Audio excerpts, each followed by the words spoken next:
हाय कृष्णा। त्वमेव माता च पिता त्वमेव, त्वमेव बन्धुश्च सखा त्वमेव, त्वमेव विद्या द्रविणं त्वमेव, त्वमेव सर्वं मम देव देव। श्री गणेशाय नमः। श्री राधा कृष्णभ्यम नमः। आज हम भगवान की कृपा से संक्षिप्त ब्रह्म वैवर्त पुराण का पठन आरंभ करते हैं। इसमें आज हम आरंभ कर रहे हैं मंगलाचरण नैमिष्य शरण में आए हुए सौती से शौनक के प्रश्न तथा सौती द्वारा ब्रह्म वैवर्त पुराण का परिचय देते हुए इसके महत्व का निरूपण। आज हम ये सब चर्चा करेंगे। गणेश, ब्रह्मा, महादेव जी, देवराज, इंद्र, शेषनाग आदि सब देवता, मनु, मुनेन्द्र, सरस्वती, लक्ष्मी तथा पार्वती आदि देवियां भी जिन्हें मस्तक झुकाती हैं, उन सर्वव्यापी परमात्मा को मैं प्रणाम करता हूँ। जो सृष्टि के लिए उन्मुख हो, तीनों गुणों को स्वीकार करके ब्रह्मा, विष्णु, शिव नाम वाले तीन दिव्य स्थूल शरीरों को ग्रहण करते तथा विराट पुरुष हो अपने रोम कूपों में संपूर्ण विश्व को धारण करते हैं, जिन्होंने अपनी कला द्वारा भी सृष्टि की रचना की है तथा जो सूक्ष्म अंतर्यामी आत्मा रूप से सदा सबके हृदय में विराजमान हैं, उन महान आदि पुरुष अजन्मा परमेश्वर का मैं भजन करता हूँ। ध्यान परायण देवता, मनुष्य और स्वयंभुव आदि मनु जिनका ध्यान करते हैं, योगारूढ़ योगी जन जिनका चिंतन करते हैं, जागृत, स्वप्न और सुषुप्ति सभी अवस्थाओं में विद्यमान होने पर भी जिन्हें बहुत से साधक संत कितने ही जन्मों तक तपस्या करके भी नहीं देख पाते हैं, और जो केवल भक्त पुरुषों के ध्यान करने के लिए स्वेच्छामय अनुपम एवं परम मनोहर श्याम रूप धारण करते हैं, उन त्रिगुणातीत निरीह एवं निर्विकार परमात्मा श्री कृष्ण का मैं ध्यान करता हूँ, जिनसे प्रकृति, ब्रह्मा, विष्णु तथा शिव आदि का आविर्भाव हुआ है। उन त्रिगुणातीत परम ब्रह्मा महात्मा अच्युत श्री कृष्ण की मैं वंदना करता हूँ। हे भोले भाले मनुष्यों, व्यासदेव ने श्रुति गणों को बछड़ा बनाकर भारती रूपिणी कामधेनु से जो अपूर्व, अमृत से भी उत्तम, अक्षय, प्रिय एवं मधुर दूध दुहा था, वही ये अत्यंत सुंदर ब्रह्म वैवर्त पुराण है। तुम अपने श्रवण पुटों द्वारा इसका पान करो। ओम नमो भगवते वासुदेवाय। ओम नारायणं नमस्कृत्य नरं चैव नरोत्तमं देवी सरस्वतीं व्यासं ततो जयमुदीरयेत्। परम पुरुष नारायण, नर श्रेष्ठ नर, इनकी लीलाओं को प्रकट करने वाली देवी सरस्वती तथा उन लीलाओं का गान करने वाले वेद व्यास जी को नमस्कार करके फिर जय का उच्चारण इतिहास पुराण का पाठ करना चाहिए। भारतवर्ष के नैमिष्य शरण तीर्थ में शौनक आदि ऋषि प्रातःकाल नित्य और नैमित्य क्रियाओं का अनुष्ठान करके कुशासन पर बैठे हुए थे। इसी समय सूत पुत्र उग्रश्रवा अक्स्कमात वहां आ पहुंचे। आकर उन्होंने विनीत भाव से मुनियों के चरणों में प्रणाम किया। उन्हें आया देख ऋषियों ने बैठने के लिए आसन दिया।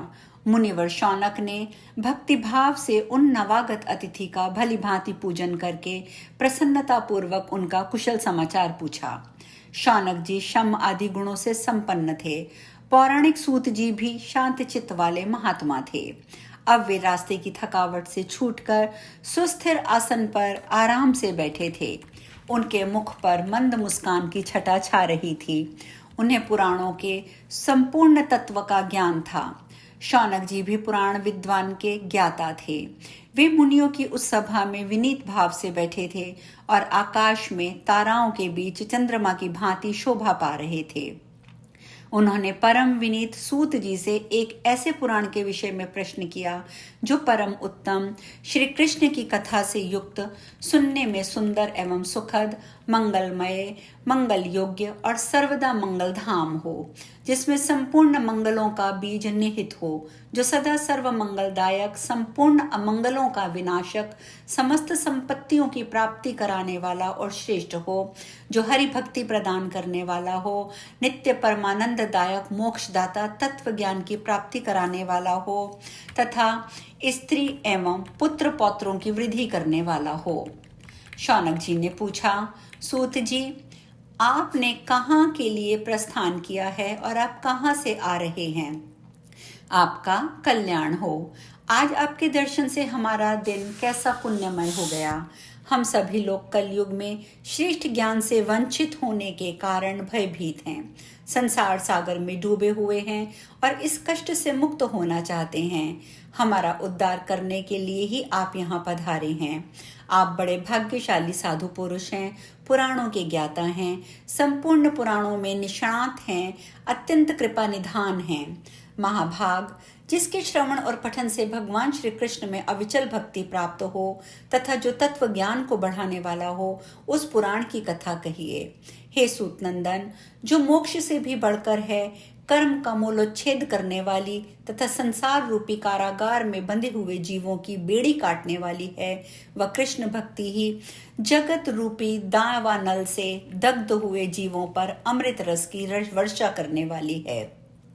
वही जीवधारियों के हृदय में नित्य निरंतर परम सुख एवं परमानंद प्रदान करती है। आप वह पुराण सुनाइए जिसमें पहले सबके बीज अर्थात कारण तत्व का प्रतिपादन तथा ब्रह्म के स्वरूप का निरूपण हो। सृष्टि के लिए उन्मुख हुए उन परमात्मा की सृष्टि का भी उत्कृष्ट वर्णन हो। मैं ये जानना चाहता हूँ कि परमात्मा का स्वरूप साकार है या निराकार, ब्रह्म का स्वरूप कैसा है, उसका ध्यान अथवा चिंतन कैसे करना चाहिए, वैष्णव महात्मा किसका ध्यान करते हैं तथा शांत चित्त योगी जन किसका चिंतन किया करते हैं, वेद में किन के गुण एवं प्रधान मत का निरूपण किया गया है। वत्स, जिस पुराण में प्रकृति के स्वरूप का निरूपण हुआ हो, गुणों का लक्षण वर्णित हो तथा महत आदि तत्वों का निर्णय किया गया हो, जिसमें गोलोक, वैकुंठ, शिवलोक और अन्यान्य स्वर्ग आदि लोकों का वर्णन हो तथा अंशों और कलाओं का निरूपण हो, उस पुराण का श्रवण कराइए। सूत नंदन जी, प्राकृत पदार्थ क्या है, प्रकृति क्या है, प्रकृति के परे जो आत्मा या परमात्मा है उसका स्वरूप क्या है, जिन देवताओं और देवनांगों को भूतल पर गूढ़ रूप से जन्म या अवतरण हुआ है उनका भी परिचय दीजिए। समुद्रों, पर्वतों, सरिताओं के प्रादुर्भाव की कथा कहिए। प्रकृति के अंश कौन हैं, उनकी कलाएं, उन कलाओं की भी कलाएं क्या है, उन सब के शुभ चरित्र, ध्यान, पूजन, स्त्रोत आदि का वर्णन कीजिए।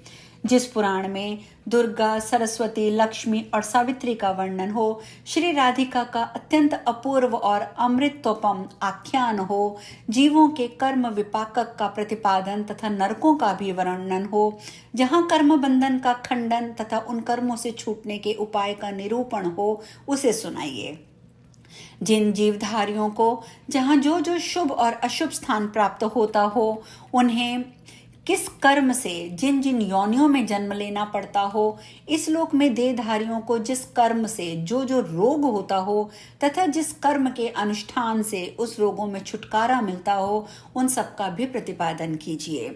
सूत नंदन जी, जिस पुराण में मनसा, तुलसी, काली, गंगा, वसुंधरा, पृथ्वी, इन सब का तथा अन्य देवियों का भी मंगलमय आख्यान हो, शालिग्राम शिलाओं तथा दान के महत्व का निरूपण हो, अथवा जहाँ धर्म अधर्म के स्वरूप का अपूर्व विवेचन उपलब्ध हो, उसका वर्णन आप कीजिए। जहाँ गणेश जी के चरित्र, जन्म और कर्म का, उनके गूढ़ कवच, स्त्रोत और मंत्रों का वर्णन हो, जो उपाख्यान अत्यंत अद्भुत और अपूर्व हो और कभी सुनने में न आया हो, वह सब मन ही मन याद करके इस समय आप उसका वर्णन कीजिए। परमात्मा श्री कृष्ण सर्वत्र परिपूर्ण हैं, तथापि इस जगत में पुण्य क्षेत्र भारतवर्ष में जन्म अर्थात अवतार लेकर उन्होंने नाना प्रकार के लीला विहार किए हैं। मुने, जिस पुराण में उनके इस अवतार तथा लीला विहार का वर्णन हो, उसकी कथा कहिए। उन्होंने किस पुण्यात्मा के पुण्यमय गृह में अवतार ग्रहण किया था, किस धन्या मान्या पुण्यवती सती नारी ने उनको पुत्र रूप में उत्पन्न किया था, उसके घर में प्रकट होकर वे भगवान फिर कहाँ गए और किस कारण से चले गए, वहां जाकर उन्होंने क्या किया और फिर वहां से अपने स्थान पर कैसे आए, किसकी प्रार्थना से उन्होंने पृथ्वी का भार उतारा तथा किस सेतु का निर्माण अर्थात मर्यादा की स्थापना करके वे भगवान पुनः गोलोक को पधारे। इन सब से तथा अन्य उपखन्यों से परिपूर्ण जो अति दुर्लभ श्रुति दुर्लभ पुराण है, उसका सम्यक ज्ञान मुनियों के लिए भी दुर्लभ है। वह मन को निर्मल बनाने वाला उत्तम साधन है। अपने ज्ञान के अनुसार मैंने जो भी शुभ शुभ बातें पूछी हैं या नहीं पूछी हैं, उसके समाधान से युक्त जो पुराण तत्काल वैराग्य उत्पन्न करने वाला हो, मेरे समक्ष उसी की कथा कहिए। जो शिष्य के पूछे अथवा बिना पूछे हुए विषय की भी व्याख्या करता है तथा योग्य और अयोग्य के प्रति भी समभाव रखता है, वही सत्पुरुषों में श्रेष्ठ सद्गुरु माना जाता है। इस प्रकार से शौनक जी ने सूत जी के समक्ष निवेदन किया।